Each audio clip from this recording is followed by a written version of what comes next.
Barron Trump had always kept a low profile, but when the media crossed the line, he knew he had to step in.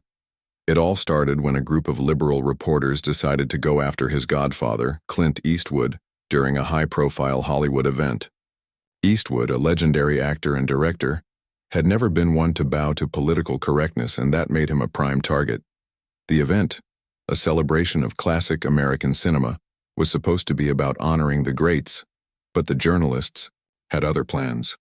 As Eastwood took the stage to speak about the state of modern filmmaking, a reporter from a well-known liberal outlet interrupted. "Mr. Eastwood," she said with a smirk, "do you think the outdated ideals you represent still have a place in today's progressive world?" The crowd murmured, sensing the disrespect in her tone. Eastwood, unfazed, chuckled and started to respond, but before he could, Barron Trump, sitting in the front row, stood up. All eyes turned to Barron, who had grown into a towering and confident young man. "Excuse me," he said, his voice steady and commanding, "but are you seriously questioning whether my godfather, a man who has built a legacy on hard work, integrity, and artistic excellence, still has a place in this industry?" The reporter shifted, uncomfortably, but Barron wasn't finished. "You claim to champion progress," he continued, "but all I see are people trying to erase those who came before them. Clint Eastwood has inspired generations, made films that challenge society, and stood by his principles without apology. Meanwhile, your idea of progress seems to be tearing others down instead of creating something of your own."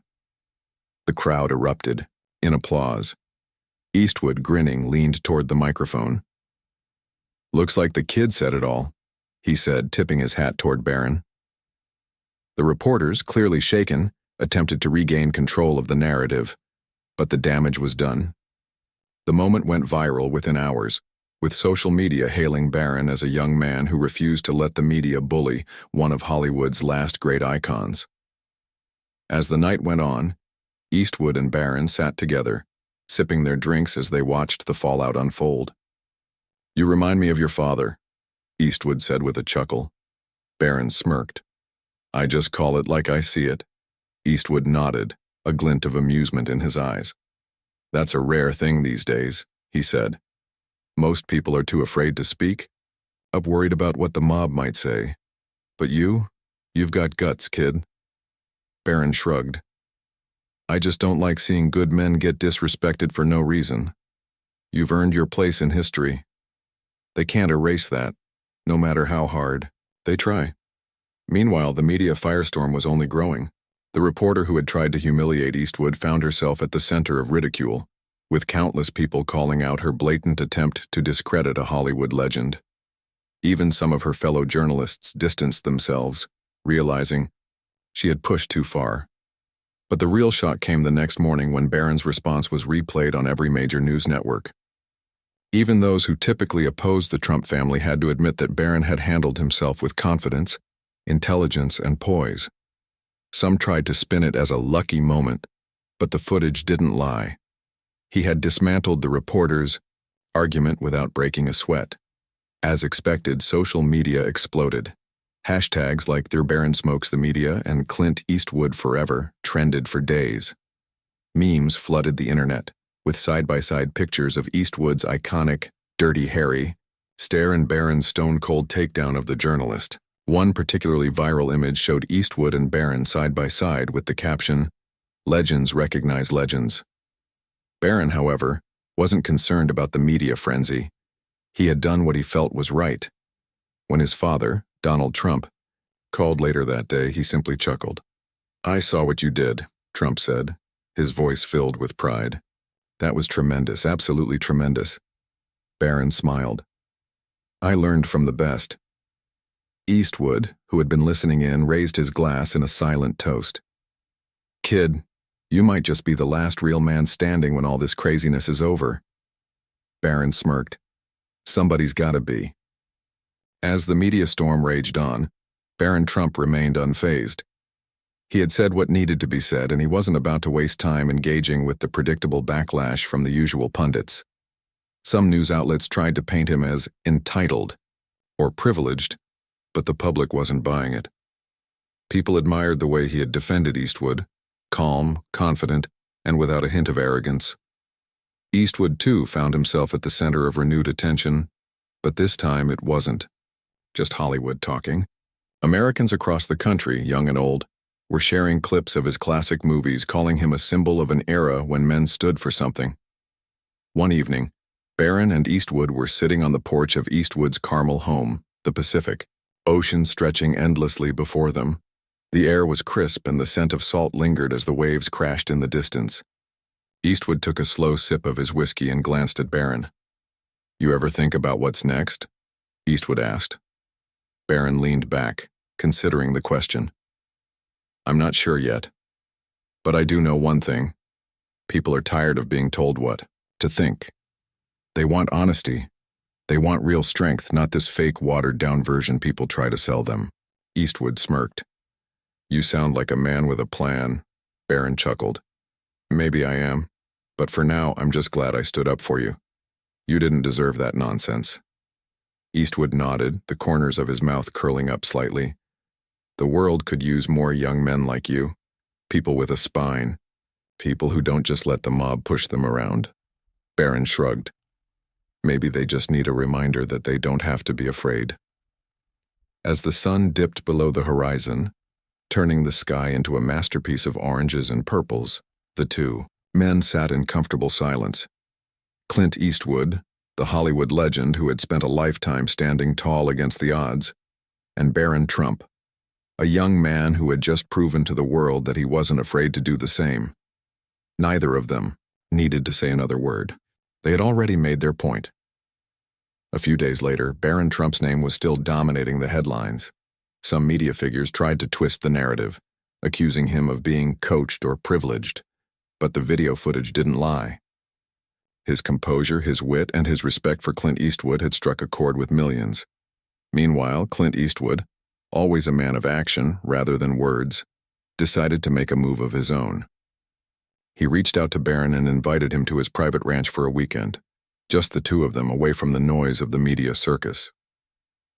When Barron arrived, Eastwood was waiting for him at the entrance, leaning against a wooden fence with that same steely-eyed look that had made him a legend. "Figured you could use a break from all the talking heads," he said. Barron smirked. "Yeah, they don't know when to let things go."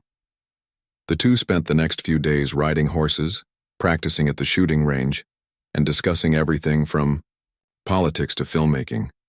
Eastwood shared stories about old Hollywood, the good, the bad, and the downright ridiculous. Barron listened intently, absorbing the wisdom of a man who had seen and done it all. One evening, as they sat around a crackling fire, Eastwood turned to Barron. "I've been thinking," he said. "The country's in a strange place right now. People are desperate for leaders who don't crumble under pressure. You've got something, kid. You're not just another name. You proved that when you stood up for me." Barron shook his head. "I'm just a guy who saw something wrong and spoke up." Eastwood chuckled. "That's exactly what makes you dangerous to them." The conversation stuck with Barron long after he left. The ranch. He had never sought the spotlight, but fate had other plans.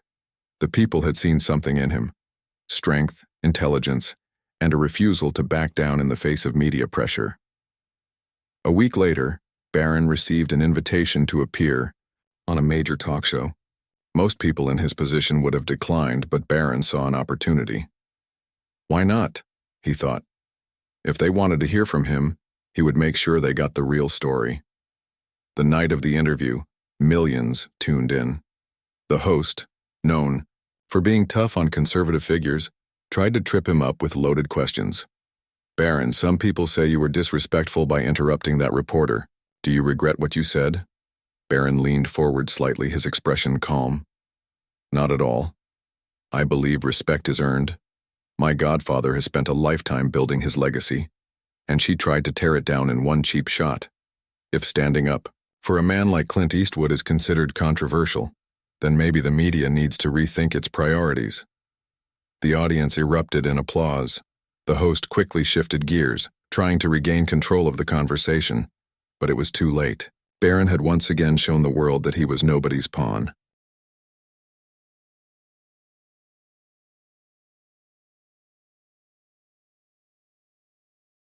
As Barron stepped out of the studio, the night air was crisp and the city lights flickered like a sea of restless energy. His phone kept buzzing, messages from friends, family, and even a few unexpected figures who had taken notice of his bold stance. He scrolled through quickly, pausing when he saw one from his father. "Great job, kid. The media will never see you coming. Proud of you." Barron smirked. He knew his father well. This was high praise, but he also knew that this was only the beginning.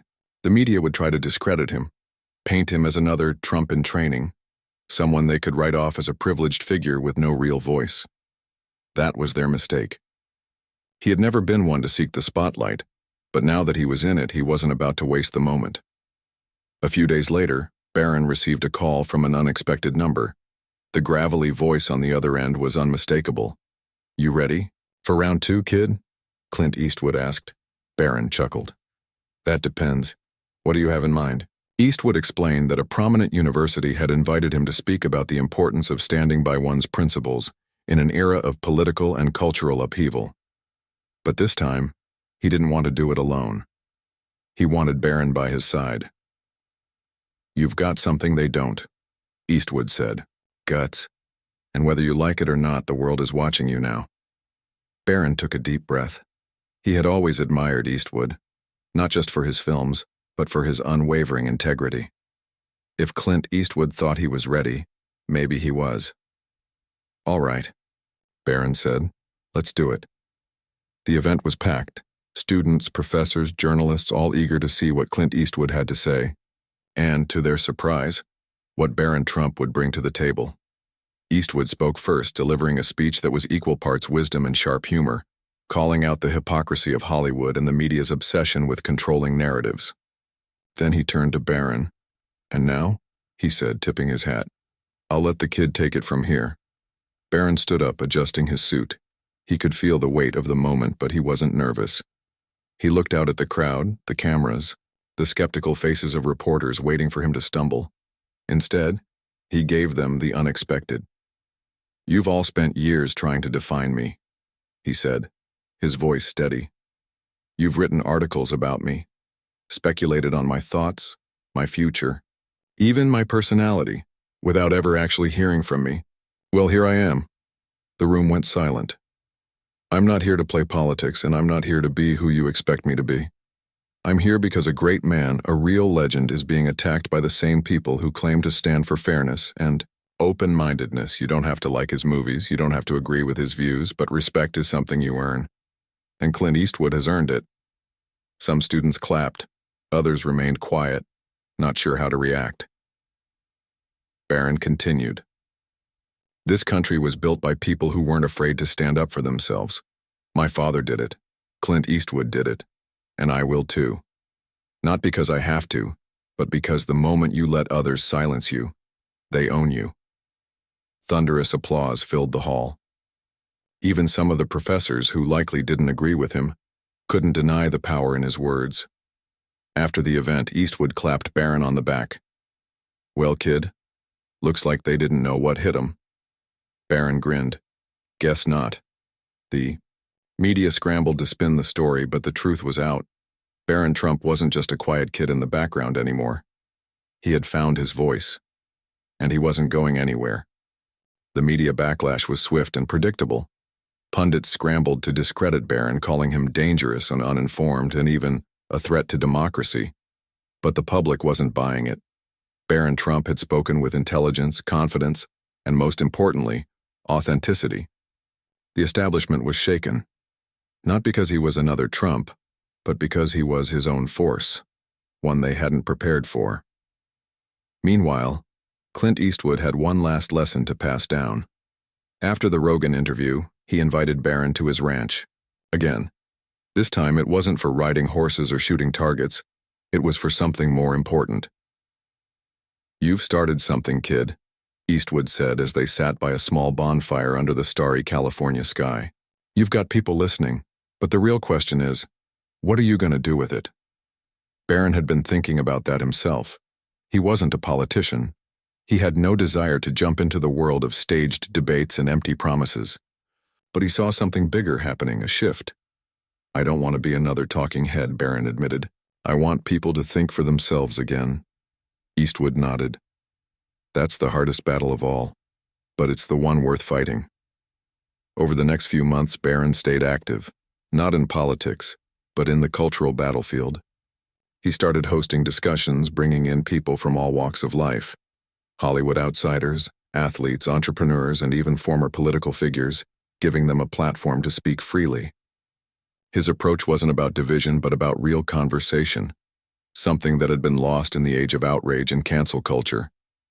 The media kept attacking, but every time they did, it only made Barron stronger. People weren't falling for the same old tricks anymore. They saw through the narratives, the forced outrage, the attempts to silence anyone who challenged the status quo. One night, as Barron was reviewing plans for his next project, his phone buzzed. It was a simple text from his father. "You're doing something big, keep going." Barron smiled. He didn't need permission. He didn't need validation. He just needed to keep pushing forward. Across the country, people were waking up, not because of a politician, not because of a celebrity, but because of a young man who had dared to stand up and say, "Enough." And as long as Barron Trump had a voice, he was going to use it. As Barron's influence grew, so did the attempts to take him down. The media, Hollywood elites, and political operatives all seemed to have one goal: discredit him before he became unstoppable. But Barron was proving to be a different kind of opponent. He didn't react emotionally, he didn't take the bait, and most of all, he refused to back down. One evening, as he wrapped up a live stream discussing free speech and media bias, his phone rang. This time, it was a number he hadn't seen in years. "Barron," the deep voice on the other end said. "It's Tucker." Tucker Carlson had been watching from the sidelines, impressed by how Barron had navigated the media circus. "You've got something they fear," Tucker said. "Authenticity. They don't know how to handle it. I think it's time we sit down and have a real conversation." The interview was set. It wasn't going to be the usual political drama. It was going to be something deeper. The American people were craving truth, and Barron was quickly becoming one of the few figures willing to speak it without an agenda. On the night of the interview, the anticipation was electric. Millions tuned in, eager to hear Barron's unfiltered thoughts. Tucker leaned forward. "Barron, let's get straight to it. You've been thrown into the fire, attacked by the media, and yet you're standing stronger than ever. Why do you think that is?" Barron smirked slightly. "Because I don't play their game. They want to put people into boxes, Republican, Democrat, left, right. But people are tired of that. They don't want to be controlled, and they definitely don't want to be told what to think. I think a lot of people, especially my generation, are waking up to that." Tucker nodded. "The media doesn't know what to do with you. You're not a politician. You're not trying to sell a brand. And yet, your influence keeps growing. What's next for Barron Trump?" Barron thought for a moment. "I don't have a master plan. I just know that people are hungry for real conversations. If I can help push that forward, that's what I'll do." The interview was a turning point. It wasn't just a viral moment, it was a cultural shift. People started referring to Barron as more than just a last name. He was becoming a movement, a symbol of a new generation unwilling to be silenced. That night, as Barron sat on his balcony overlooking the city, his phone buzzed again. A simple message from Clint Eastwood. "You're not just making waves, kid. You're making history." Barron exhaled, staring into the night. He hadn't planned for any of this. But now there was no turning back.